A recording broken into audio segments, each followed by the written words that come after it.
Olá para vocês que nos acompanham nas nossas plataformas do UOL. Eu sou Thaís Oyama e estou aqui hoje com o senador Tasso Gereissati, do PSDB do Ceará. Senador, obrigada por estar com a gente. Oi, Thaís. Sempre um prazer estar com você e seus amigos telespectadores. Obrigada, senador. O senhor sempre disse que o Congresso, neste governo Bolsonaro, foi a instituição mais afetada e mais ofendida pelo governo Bolsonaro, né? E disse que, por causa disso, os parlamentares deveriam ter lideranças dispostas até a gritar, se for possível, se fosse preciso, e não baixar a cabeça para o governo. Agora, com essa eleição, a gente tem dois presidentes governistas, tanto na Câmara quanto no Senado. Diante disso, senador, como é que fica o Congresso? Olha, eu penso muito, como você está vendo, para dizer o que eu vou dizer. Eu acho que piorou muito. Não por causa dos presidentes em si, mas pelo que aconteceu nesses últimos meses do ano passado, em relação a eleições presidenciais, tanto do Senado quanto da Câmara, e as atitudes que foram feitas para angariar votos. Os partidos políticos, Thais, foram, a meu ver, moídos, destruídos, triturados. Nenhum das pessoas, das lideranças, vamos chamar assim, dos coordenadores das eleições presidenciais na Câmara e no Senado tiveram ou têm qualquer respeito por partido político. Simplesmente ignoram os partidos políticos. Eu não conheço nenhum parlamento do mundo democrático que funcione sem os partidos políticos. Partidos políticos com diferentes tendências, com diferentes ideologias, com visões diferentes do mundo. Aqui no Brasil, nós não temos mais isso, principalmente de uns tempos para cá. A percepção dos articuladores das campanhas é que os senadores e deputados eram muito mais facilmente cooptados através, individualmente, discutindo projetos ou ambições pessoais, do que através das lideranças políticas ou das visões partidárias. E instituíram isso nessas eleições. E você vê o PSDB rachou, o PMDB rachou, o DEM rachou, e os partidos não existem mais como uma entidade orgânica com projetos e com programas. Só para o espectador entender, desculpe interrompê-lo, senador. O senhor está dizendo, então, que o fisiologismo tomou conta dessas eleições no Congresso, o toma lá da cá foi feito de maneira a atropelar os partidos. Não foi sempre assim? Qual a diferença entre o que aconteceu nessas eleições e o que já aconteceu no passado? No passado sempre houve, fisiologismo sempre existiu, Thaís, como você sabe disso. Mas não era uma coisa tão institucionalizada e generalizada, e havia núcleos partidários que davam tom. Agora não. Agora se desrespeitou completamente os partidos. Não é nem que se desrespeitou, foram ignorados os partidos. E a questão do individual foi institucionalizada. Nós temos vários deputados novos, vários senadores novos, que entenderam que essa é a maneira de se fazer política aqui em Brasília, e essa é a maneira de relacionamento entre o Congresso e o Executivo. Nós acompanhamos, você deve ter acompanhado também, a caça individual a cada parlamentar, independente das decisões partidárias ou das discussões partidárias. No meu partido, por exemplo, nós vimos isso, nós tínhamos uma discussão partidária e, quando nós estávamos no meio da discussão, nós vimos que isso era uma encenação pura e simples, porque individualmente já tinha se conversado com um e com o outro à revelia de qualquer visão que fosse do partido. Você veja, por exemplo, a proporcionalidade. A idade era uma visão partidária. Quem vai para a mesa? A proporção de pessoas que iam para a mesa era em função do partido e do tamanho da sua bancada. Isso aí foi destruído. Não existe isso. São critérios individuais e arbitrários dos vencedores, vamos dizer assim. Por exemplo, quem escolhia a primeira comissão a ser presidida, a maior bancada no Senado, por exemplo, escolhia qual era a comissão a ser escolhida para presidir. A segunda bancada fazia a segunda pedida, a segunda escolha. Agora não.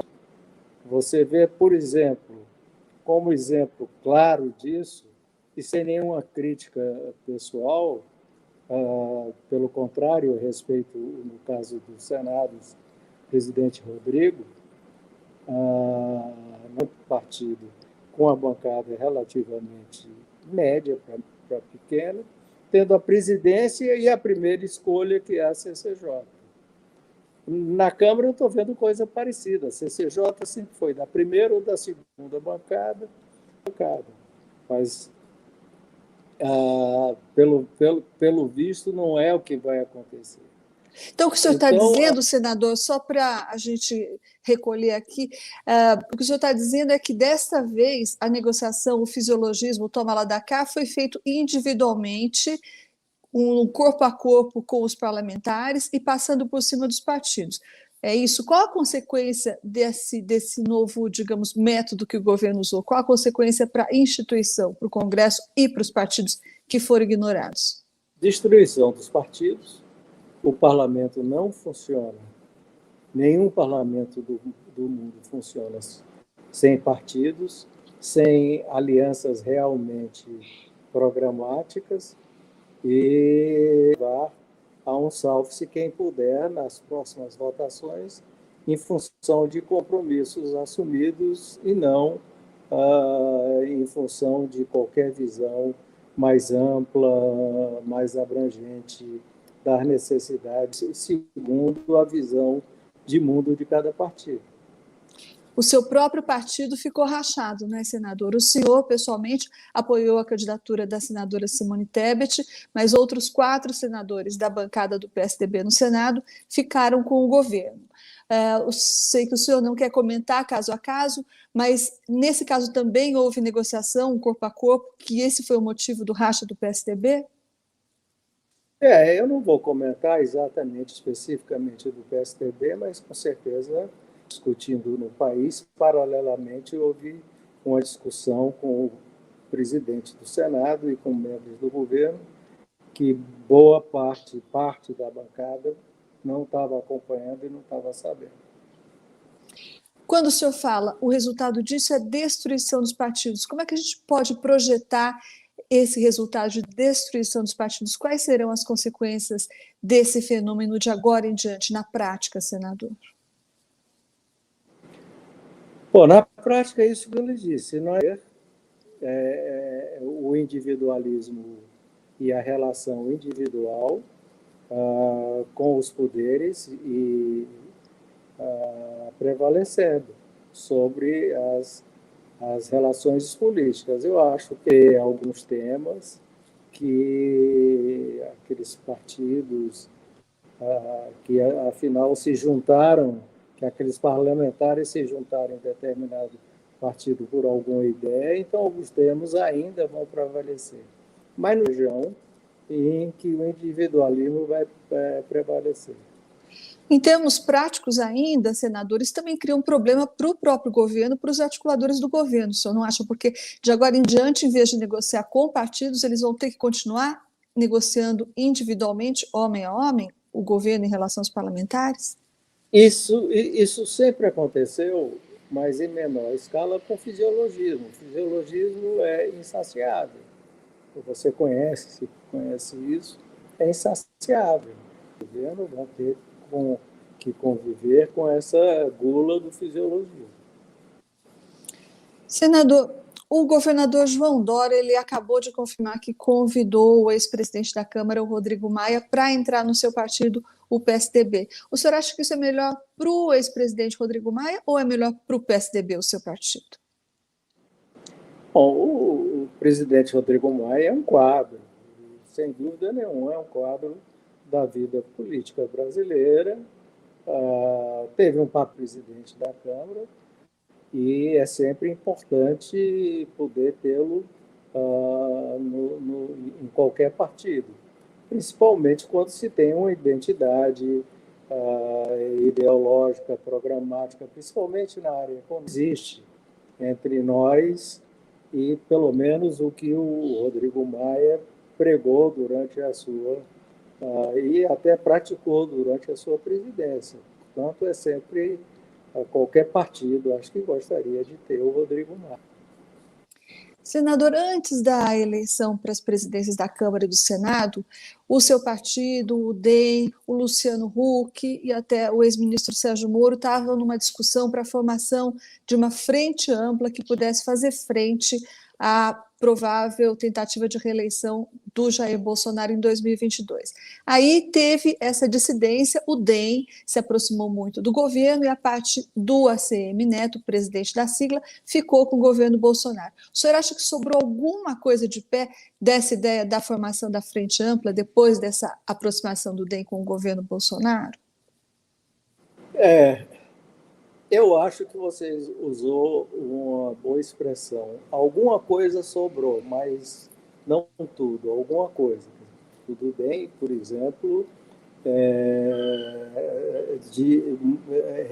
reconfigura essa frente que todos nós imaginávamos.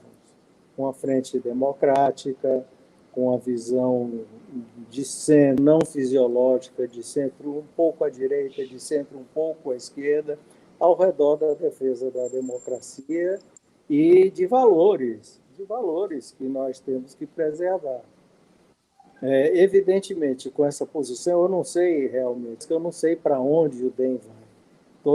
Eu tive alguns momentos de trocar ideias, não agora, mas já há algum tempo, com o presidente do DEM, o ACM Neto, e ele me disse que não iria para Não sei se essas coisas mudaram. Que não iria para o governo Bolsonaro. Que não iria para o governo. Mas aparentemente mudaram. E se mudaram, toda a configuração que se fazia de uma ideia de centro muda também. O presidente do DEM, o ACM Neto, ele está sendo acusado pelo ex-presidente da Câmara, Rodrigo Maia, de tê-lo traído, porque ele disse ao Rodrigo Maia a mesma coisa que disse ao senhor, que não iria se aproximar do governo, no entanto, ele sim se aproximou. Agora, recentemente, ele disse que no futuro o DEM pode estar tanto com Dória, quanto com Bolsonaro, quanto com Mandetta, quanto com Huck e até mesmo Ciro. O senhor acha que o PSDB também pode estar com o DEM nessa situação ainda, senador? Não. Ou agora... Não quero fazer nenhuma crítica ao que disse o Neto, mas não. O meu PSDB não vai estar com Dória de maneira alguma. Com Dória, desculpe. Deixa eu repetir, com Bolsonaro. De maneira alguma. O meu PSDB ainda é o núcleo do PSDB. Tem muita gente hoje que eu já nem sei como pensa, mas o núcleo do PSDB, o PSDB que eu presido, é radicalmente contra o governo Bolsonaro e o responsabiliza por medidas quase que criminosas em relação ao populismo em relação ao tratamento, à condução da Covid, a questão ambiental, a questão de costumes, enfim, a questão de gestão também, inclusive até a postura de um governo, em que nós vemos, por exemplo, um presidente deseducando o Brasil, levando o Brasil para a vulgaridade, quando faz num discurso num restaurante as chulas e baixas possível, com seus ministros rindo e batendo palminha. Isso desmoraliza moralmente a presidência, e o presidente da República tem que ser referente e não líder de um comportamento chulo como esse. O senhor já disse que, na sua avaliação, o presidente Bolsonaro já cometeu diversos crimes de responsabilidade, mas, no entanto, o senhor sempre se colocou contra a possibilidade de um processo de impeachment. O senhor continua contra a abertura de um processo de impeachment contra o presidente Bolsonaro, senador? Thaís, nós nunca seremos, o meu PSDB, um partido de oposição sistemática e fazer só pela oposição ou partidário do quanto pior, melhor. Eu considero, hoje, dentro do nosso país, um processo de impeachment negativo para o país. Quanto eu não gosto desse governo, quanto eu não tenho apreço por esse governo, e vejo, como muita gente, a necessidade dessa temporada Bolsonaro passar o mais rápido possível, porque nos está trazendo prejuízo. Mas eu já vivi 2 impeachments, sei como é um impeachment. Muita gente é favorável ao impeachment porque acha que é apertar um botão e dizer vamos fazer um impeachment e o impeachment sai no dia seguinte. Não é assim. 4 meses a 1 ano de muita crise e o país paralisado. Ora, num país que nós já estamos com a pandemia, uma crise sanitária, talvez única da história do Brasil, não vejo história coisa parecida, e que tende a piorar pelo que nós temos visto. Nós temos uma crise social gigantesca, 14 milhões de desempregados, sem auxílio emergencial. Temos talvez uma das maiores crises fiscais que nós tenhamos tido recentemente. E juntar isso mais uma crise política e paralisar o país, eu acho que não é bom para o país. Eu usei até uma expressão que eu tive a oportunidade de usar, que a gente vai ter que trincar os dentes e ter um legislativo e um judiciário que ajude o país a conviver com essas deficiências do governo Bolsonaro. Senador, o governo agora, neste momento, está estudando a prorrogação do auxílio emergencial. Aliás, já está decidido a fazer essa prorrogação por mais 3 meses, pelo menos, mas, por enquanto, não sabe de onde vai vir o dinheiro. O senhor é autor de um projeto que está sendo relatado pelo senador Anastasia, que prevê o auxílio permanente, o auxílio definitivo. Como é que isso poderia ser viabilizado, um auxílio definitivo, senador? Não é propriamente um auxílio definitivo. Legislação que dê flexibilidade ao governo federal de colocar em ação um auxílio emergencial, dependendo das circunstâncias. Os valores e os critérios desse auxílio emergencial seriam também flexíveis, definidos em função da necessidade de cada grupo da sociedade. Então, desta maneira, não teríamos necessidade, por exemplo, de estar discutindo auxílio emergencial. Temos uma pandemia, temos um período de calamidade, esse auxílio com critérios definidos de distribuição para quem vai, para que tipo de pessoa iria, também já definidos. Nós colocamos também uma espécie de seguro, e mais para questões mais específicas. Por exemplo, para setor crises, vamos supor, por exemplo, setor automobilístico e tivemos uma onda de desemprego em massa. Então, auxílios específicos assim. Então, isso tudo daria uma proteção social de maneira que nós nunca tivéssemos a pessoa mais vulnerável completamente abandonada pelo governo, e sempre tivesse um suporte. E esses recursos iam de várias instâncias. Eu, por exemplo, proponho que seja mudado critérios do abono salarial, já que o abono salarial não faz parte, o grupo que recebe o abono salarial é mais vulnerável. Então, ele tivesse um critério mais justo e em função da situação da família de quem recebe o abono salarial. Proponho relevante nos gastos, chamados gastos tributários. E proponho também que haja uma reforma administrativa correta, bem feita e com o tal da PEC emergencial. O senhor já chegou a conversar com membros do governo sobre esse projeto, né, senador? Mas o senhor reclamou que o governo é um pouco imprevisível. Ele gosta, depois ele desgosta, depois ele volta a gostar, as coisas ficam meio no ar. E que tem muita intriga, etc. O que aconteceu nessa conversa aí que a coisa não andou, senador? Não, eu tinha, inclusive, tivemos em determinado momento a expectativa de que o próprio governo, o próprio senador Márcio, pudesse colocar esse projeto em votação dentro da PEC emergencial.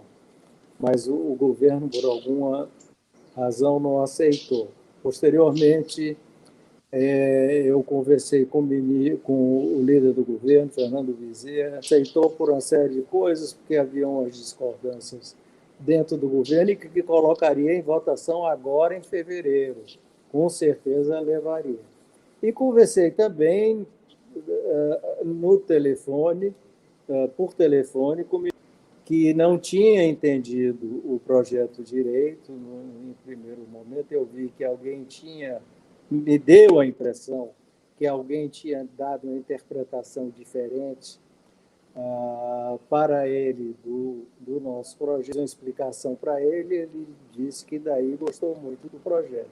Qual foi principalmente o grande receio do ministro Paulo Guedes? Era que quebrasse esse ano o teto de gastos, que viesse a furar. E o projeto está bem claro que tudo isso seria feito dentro do teto de gastos para esse ano. Senador, para terminar, que nós estamos encerrando nossos 30 minutos combinados, e eu queria saber, o PSDB tem alguns candidatos potencialmente colocados aí para 2022, o governador de São Paulo, João Dória, mas também sabemos que o presidente Fernando Henrique tem grande simpatia pelo nome do Luciano Huck. O senhor apoiaria a candidatura do Luciano Huck para a presidência, senador? Olha, eu acho que nós temos duas candidaturas dentro do partido, duas lideranças, uma óbvia, que é do governador Dória. O governador Dória, afinal de contas, é governador do estado de São Paulo. São Paulo é sempre um presidenciável e tem feito um bom trabalho um belo trabalho na questão do combate à Covid-19. Nós temos que lembrar isso, nós não teríamos nenhuma vacina hoje, praticamente nenhuma, principalmente agora, em que se discute a eficácia da vacina de Oxford? De Oxford, que não está sendo eficaz na variante da África do Sul e que pode ser com a tal variante brasileira. E, segundo alguns cientistas, essa variante brasileira deve ser a predominante aqui no Brasil dentro de alguns dias. Então, nós podemos estar diante de um fato, nós só temos a vacina Butantan, que o governador João Dória foi realmente muito persistente. Mas nós temos também o governador do Rio Grande do Sul, que é um dos maiores sucessos políticos e administrativos dessa nova geração de políticos brasileiros, eleitorais, tendo aonde passou tido resultados excepcionais, e hoje é todo mundo, de todos os partidos e do Brasil inteiro. E o Huck, eu vejo, sim, a possibilidade. Ele não é do PSDB, mas é uma pessoa jovem, idealista, que tem vontade do país, tem se esforçado em aprender, tem feito muitas viagens, muitos cursos, muitas palestras, e também é um candidato que poderíamos colocar nessa lista aí. Como eu disse para você, Thaís, eu acho que o mais importante é que nós temos as pessoas que têm esses valores que nós temos, as pessoas que respeitam a democracia como sagrada, que entendem a ciência como fundamental para o nosso desenvolvimento e para a nossa convivência moderna, que vê um problema na falta de atenção da humanidade, para o futuro da humanidade. Enfim, que tem aí é onde nós temos alguma percepção, junto também com o governo Bolsonaro, uma visão da economia tenha uma linha mais liberal, não é super liberal, mas mais liberal. Por último, senador, o senhor citou 3 nomes, né? O governador de São Paulo, João Dória, o governador do Rio Grande do Sul, Eduardo Leite, e a possibilidade de alguém de fora do PSDB, o apresentador Luciano Huck. Quais as circunstâncias e qual o tempo que vai definir qual seria o melhor candidato para o PSDB apostar, senador?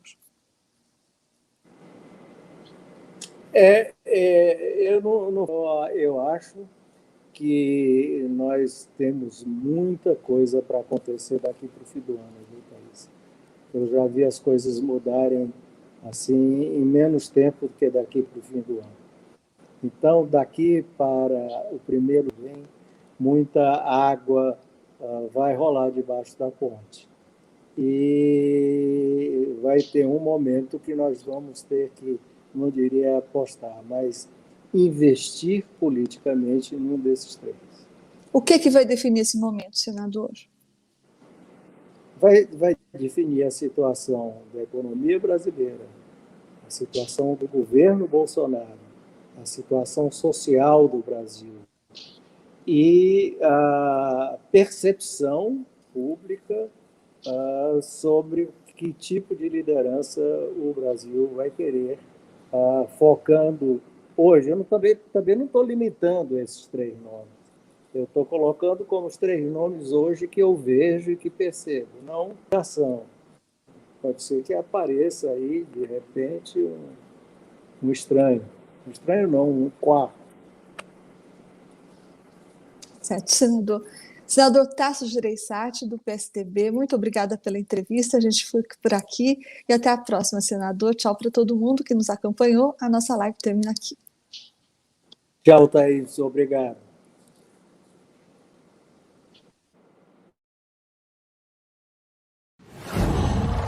Qual?